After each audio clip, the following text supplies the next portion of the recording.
The best part of hosting the show, I know sounds kind of corny, but you have this project that you and a bunch of people that you work with are working on, and there's a lot of focus on it.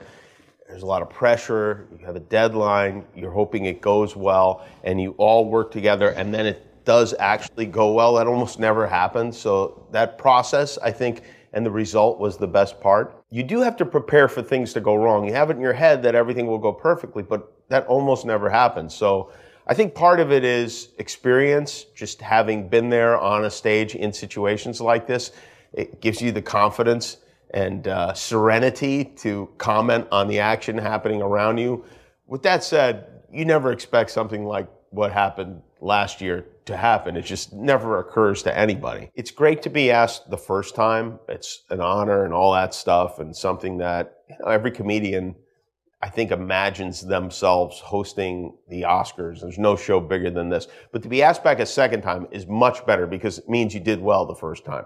It's a crapshoot the first time. They have no idea how you're going to do. You have no idea how you're going to do. So it's definitely a little blue ribbon. I have a huge television set at home and pretty good sound, but there's no substitute for going to the movies.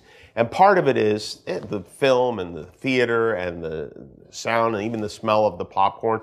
But it's a community experience. Ideally, sometimes you're the only one in the theater, but ideally it's a community experience and you have other people in that room enjoying it with you. It's like the difference between going to a game and watching a game on TV.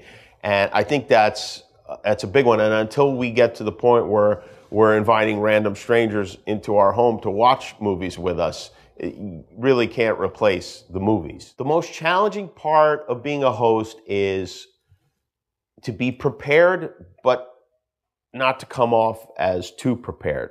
So you want to be ready, you want to have your jokes, you want to have things in mind, but you don't want to be so married to that script that you can't go off it and you can't be spontaneous and in the moment. I think that's the trick. The most gratifying always is if people laugh. I mean, it's very simple and it's different because the Oscars, it's not just a room of people laughing. It's a room of Nicole Kidman and Jack Nicholson hopefully laughing. So, and that's a strange thing to stand on the stage and look at. But just the simple sound of people laughing at something you've said is the best part of it.